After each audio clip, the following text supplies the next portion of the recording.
శ్రీ గురుభ్యో నమః. Welcome to Hitopadesh. ఈరోజు మనం చూడబోయేది ఏమి అంటే, ఇది ఒక మంచి ఈ కాలంకి తగ్గిన ఒక అనువాదం అనొచ్చు. ఏమంటే నిశ్చల భక్తి ఆర్ నిశ్చలమైన జ్ఞానం అంటే ఏమి? భక్తి కాదు, నిశ్చలమైన జ్ఞానం ఆర్ నిశ్చయ జ్ఞానం రెండూ చెప్పచ్చు. నిశ్చయ జ్ఞానం అంటే ఏమి అంటే నిశ్చయంగా ఉన్న జ్ఞానం అంటే ఏమి? దీనికి ఒక ఎగ్జాంపుల్, మనం ఒక జరిగిన ఇన్సిడెంట్, ఇదేమి కథ కాదు, రీసెంట్ ఇయర్స్లో కలియుగంలో జరిగిన ఒక ఇన్సిడెంట్ అనమాట. దాన్ని బేస్ చేసి మనం ఈరోజు హితోపదేశ్ని చూద్దాం. ఇప్పుడు మనలో చాలామందికి ఎట్లా మనం ఉంటాము, ఇది వచ్చి ఇన్ జనరల్, నేను మీరు అట్లా కాదు, ఇన్ జనరల్ పీపుల్ గురించి నేను చెప్తా. దాంట్లో మనం కూడా ఉండొచ్చు.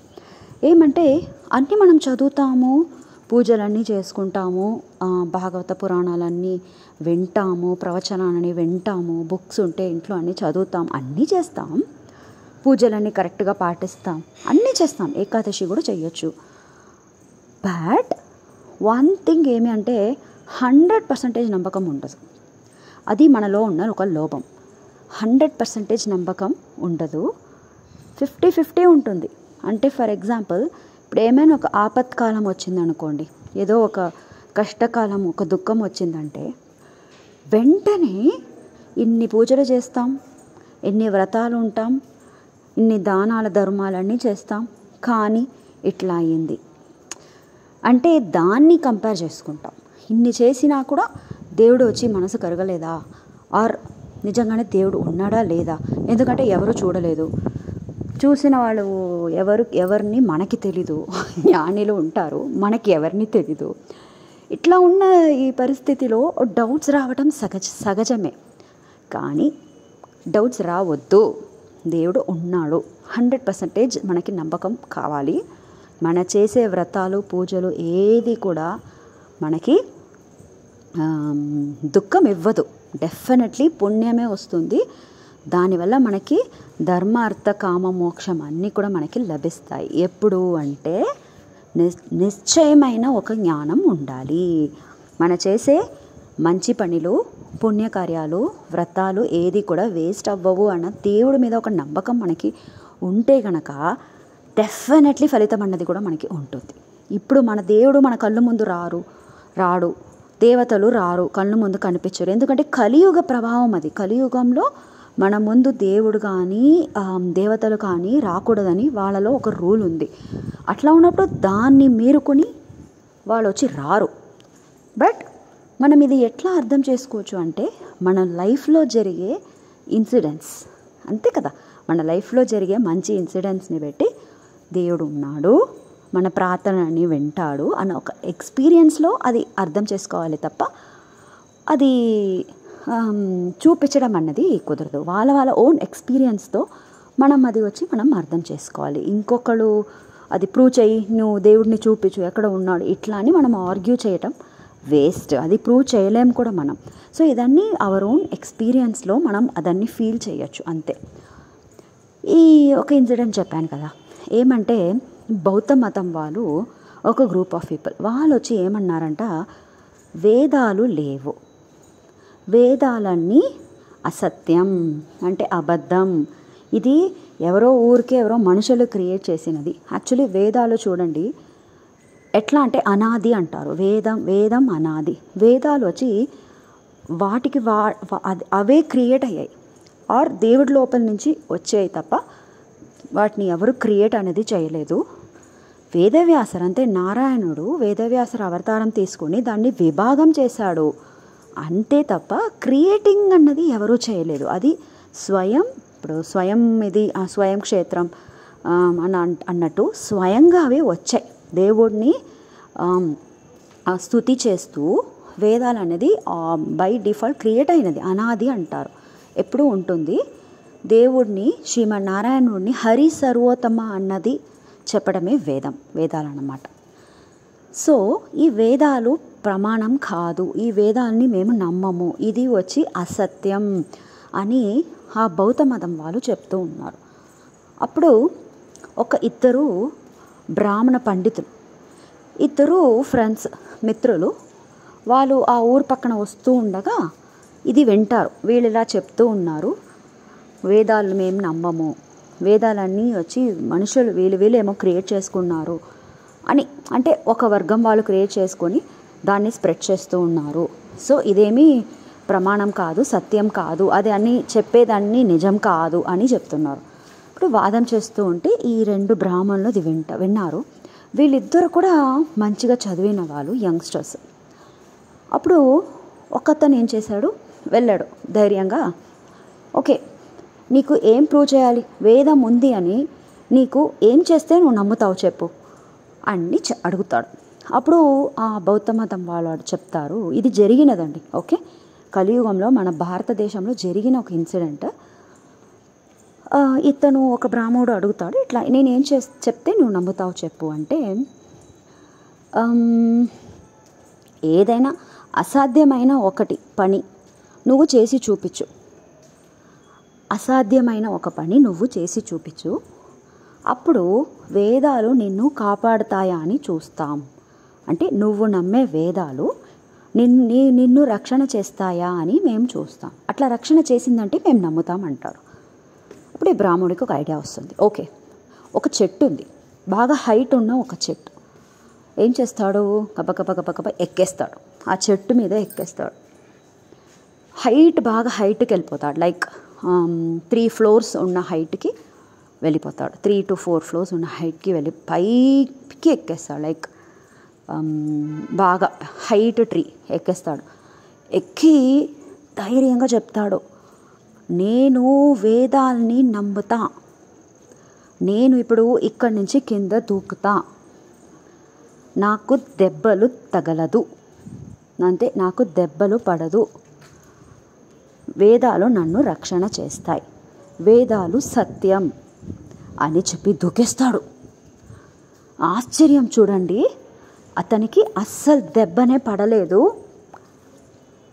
చెయ్యి కాలు ఫ్రాక్చర్ కూడా అవ్వలేదండి. 3rd floor నుంచి అట్లా 4th floor నుంచి ఆ హైట్లో నుంచి మనం imagine, he didn't get any hurt, just అలా జస్ట్ లైట్ స్క్రాచ్ లాగా అంతే తప్ప అసలు ప్రమాదం ఏం కూడా జరగలేదు. అతను బాగా ఉన్నాడు, ప్రాణంతో ఉన్నాడు, ఏం దెబ్బ తగలలేదు, ఏమి రక్తం కూడా రాలేదు ఎక్కడి నుంచి కూడా. అంత సింపుల్గా నీట్గా దుకేశాడు. వాళ్ళందరికీ ఒకటే ఆశ్చర్యం, ఓ అని. అప్పుడు ఇంకొక బ్రాహ్మణుడు ఉన్నాడు కదా, అతను నేను కూడా ప్రూవ్ చేస్తా, ఎందుకంటే ఇది వేదాలు లేవు అనేటప్పుడు మనం ఊరికే కూర్చోకూడదండి, అది ఉంది అని మనం ప్రూవ్ చేయాల్సిందే ఏమైనా చేసి.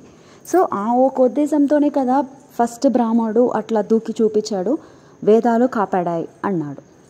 నేను కూడా చూపిస్తా, ఎందుకంటే ఒకళ్ళు చేస్తే ఫ్లూక్ అనేస్తారు, నేను కూడా చూపిస్తా, అప్పుడు ఫ్లూక్ అన్నారు కదా అని అతను కూడా ఎక్కుతాడు. ఎక్కేసి ఏం చెప్తాడు, నేను ఇప్పుడు పైనుంచి దూకుతా, వేదాలు ఉన్నవి నిజమైతే, వేదాలు అబద్ధం కాదు నిజమైతే అవి నన్ను రక్షణ చేస్తాయి అని చెప్పి దూకుతాడు. దూకేసరికి ఏమైపోతుంది, ఒక బ్రాంచ్ సైడ్లో ఒక చిన్న ఒక స్టిక్ బయట వచ్చి ఉంది. ఆ స్టిక్ అతను కళ్ళుని గుచ్చేస్తుంది. గుచ్చి కింద పడతాడు. కింద దూకేటప్పుడు ప్రాణం అని ఏమీ ఇది అవ్వలేదు, డేంజర్ అవ్వలేదు, కళ్ళు పోయింది. అప్పుడు కళ్ళు మాత్రం పోయింది, ఆ స్టిక్ వచ్చి గుచ్చేసింది. అప్పుడు పాపం అక్కడ ఉన్న వాళ్ళందరూ అదేంటి ఫస్ట్ పర్సన్కి ఏం అవ్వలేదు, అయితే వేదాలు ఉన్నాయని ప్రూవ్ చేసినట్టే కదా, రక్షణ చేశాయి. ఇతను కూడా అదే కదా, వేదాలు ఉన్నాయనే కదా దూకాడు. బట్ అప్పుడు వీటిని ఎందుకు రక్షణ చేయలేదు, ప్రాణం ఉంది అది ఏం ప్రాబ్లం లేదు, కానీ కళ్ళు పోయింది కదా అంటే అప్పుడు అశరీరవాణిలాగా ఒక ఇది వచ్చిందంట.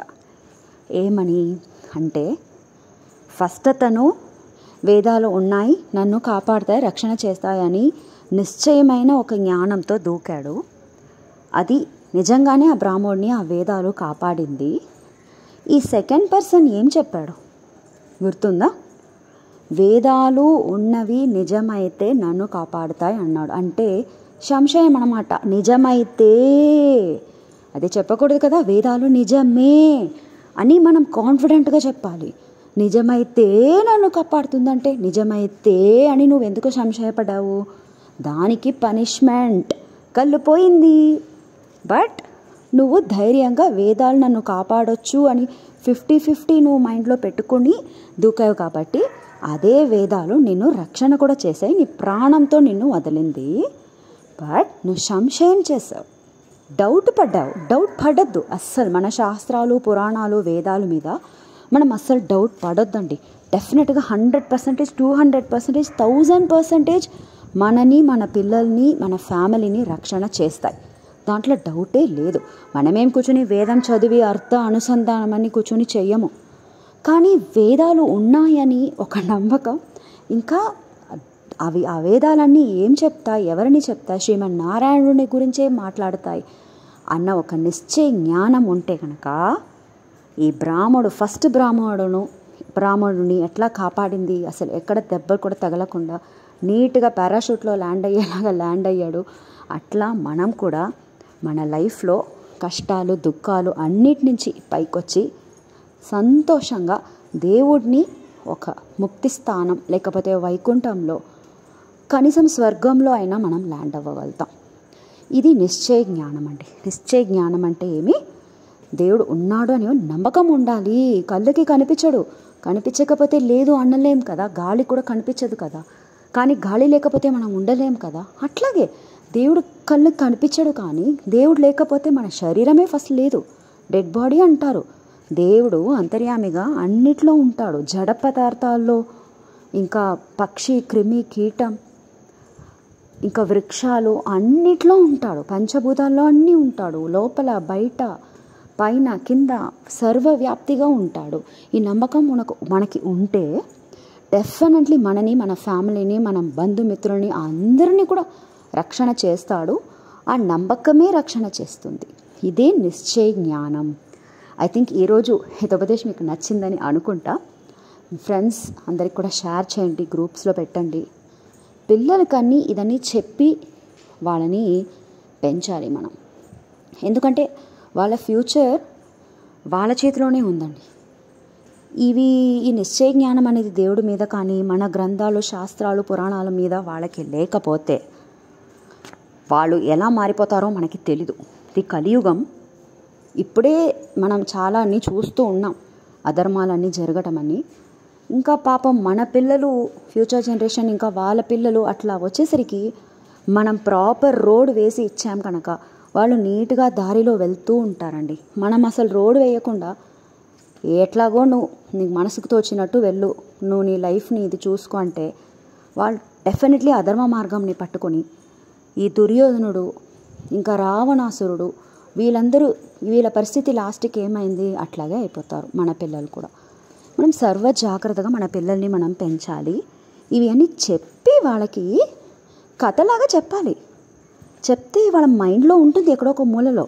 సో ఫ్యూచర్లో ఎప్పుడైనా ఇవన్నీ వాళ్ళకి లైఫ్లో యూజ్ అవుతాయి. అప్పుడు దేవుడు కూడా వాళ్ళని రక్షణ చేస్తాడు. ఓకే, మనం నెక్స్ట్ ఎపిసోడ్లో మళ్ళీ కలుద్దాం. శ్రీ గురు అంతర్గత భారతీయ రమణ ముఖ్య ప్రణాంతర్గత శ్రీ కృష్ణార్పణమస్తు. హరే శ్రీనివాస.